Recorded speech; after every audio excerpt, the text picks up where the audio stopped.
ya tarifu fil wasailu mala ya tarifu fil maqasid.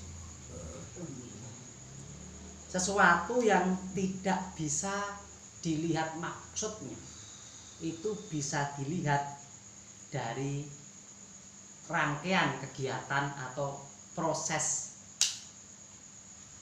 yang digunakan dalam sesuatu itu. Ini susah dia tak susah. Berarti ini masuknya innamal a'malu binniyat, sesungguhnya sesuatu itu dengan niat. Contoh, ada orang yang ingin membangun masjid. Kita kan tidak tahu maksudnya. Ini maksudnya orang bangun masjid ini ikhlas atau karena riya. Orang tidak mau pasti tidak mau mengakui menyebutkan. Tapi hal ini bisa dilihat dari prosesnya bagaimana. Wah, dek bangun masjid ora dikeluar-keluar ning wong. Ora kudu umum nenek media, bahane sing api-api. Yang penting tidak ada pengumuman apapun, tidak ada dia harus diketahui orang lain. Berarti ini walaupun tidak dibicarakan dia ikhlas. Berbeda dengan membangun masjid, namun dia harus diumumkan. Minimal satu kabupaten tahu bahwa dia akan membangun masjid. Selain itu kadang-kadang masjid itu jenenge wae dhewe. Jadi walaupun tidak orang menyebutkan riya, orang sudah bisa menangkap, oh berarti maksudnya golek jeneng. Ya apa tidak? Sesuatu itu bisa dilihat dari situ. Begitu juga ketika orang ditarik ke kehidupan sosial, orang mendekati orang lain, laki-laki mendekati perempuan. Ya dilihat dari maksudnya ya tidak ada maksud. Ya cuma teman biasa lah untuk menolong. Namun dilihat dari caranya untuk menolong ini, pranata-pranatanya, prosesnya ini berbeda dengan orang umumnya menolong. Berarti bisa dilihat, oh ini berarti ada udang di balik batu. Kan maksudnya bisa dikira seperti itu toh? Kadang-kadang seperti itu. Ya seperti kemarin saya ceritakan. Orang itu kalau orang itu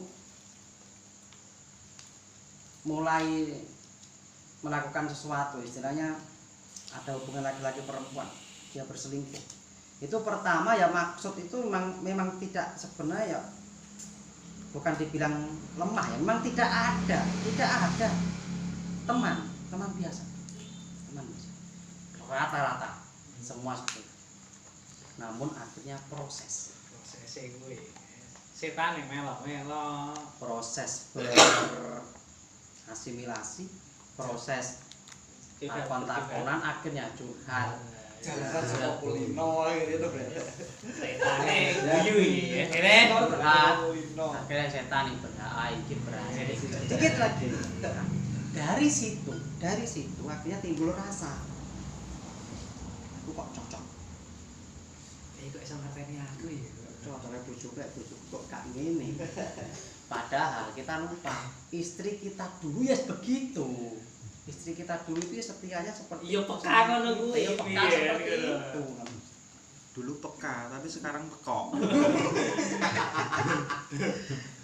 Akhirnya ya dari hal itu lah, jika diteruskan, biyen bojone wong ya peka karo bojone ngono. Jika diteruskan maka hal seperti itu juga akan terjadi. Makanya di dalam berumah tangga itu kita harus tahu hukum karma. Tahu hukum karma. Ketika kita melihat wanita lain cantik di mata kita, maka ingatlah bahwa istri kita itu di mata orang lain juga cantik. Ya apa enggak? Sesuatu yang mudah itu layas kutu ora iso ilang bil maksuli, dengan sesuatu yang sulit. Maksudnya ketika sesuatu itu ada kemudahan, maka tidak bisa kita longgar selonggar-longgar mungkin. Contoh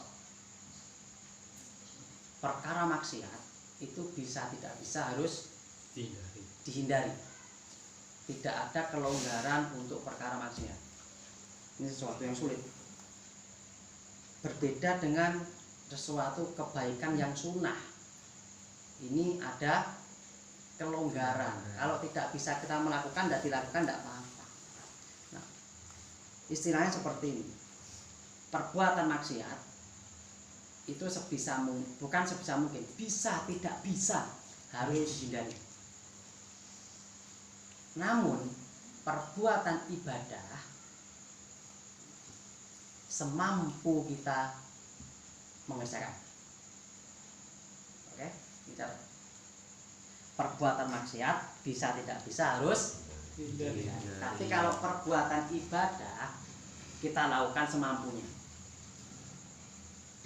Akhirnya ada yang mengatakan, loh kalau begitu sholat 5 waktu ini kan kita lakukan semampu kita. Kalau tidak bisa melakukan tidak apa-apa, begitu? Udah. Ini konteksnya menghindari maksiat. Mampune subuh aja. Meninggalkan sholat ini hukumnya dosa. Perbuatan dosa harus ditinggalkan, bukan bisa tidak bisa harus ditinggalkan. Oleh karena itu tidak bisa meninggalkan perkara yang wajib. Ini masuknya semampu kita itu adalah perkara yang sunnah. Kalau perkara wajib ini masuk ke dalam perbuatan maksiat, itu harus dihindari bisa tidak bisa. Karena meninggalkan perkara wajib hukumnya maksiat, maka meninggalkan perkara wajib harus dihindari, mampu tidak mampu. Konsekuensi.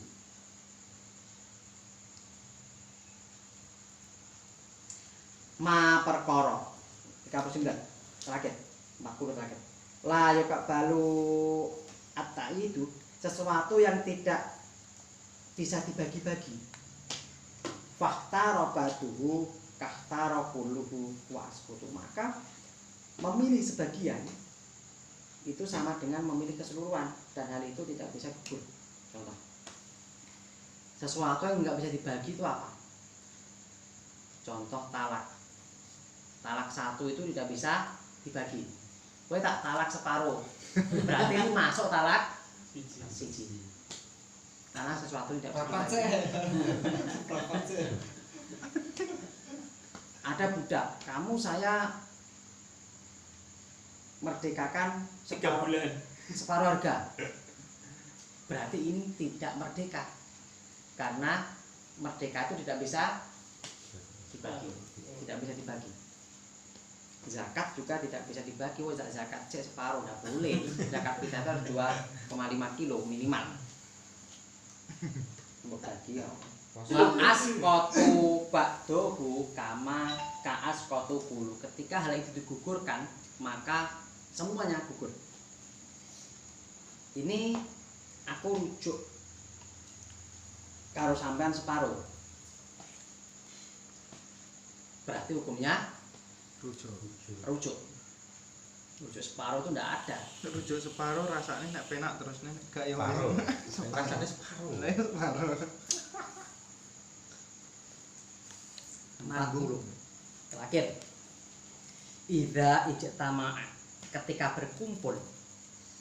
Apa asababu sebab, ketika berkumpul suatu sebab. Wal hururu, dan bahaya atau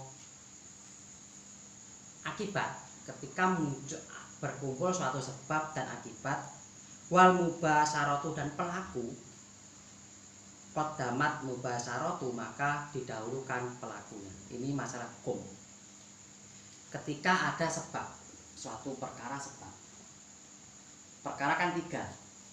Ada sebab, ada akibat, ada pelaku. Ini 3 ini pasti ada. Nah, ketika ada suatu sebab bahwa ada orang dibunuh, mati. Ini yang dihukumi pertama kali siapa? Pembunuh. Walaupun sebenarnya sebabnya ini belum tentu pembunuhnya.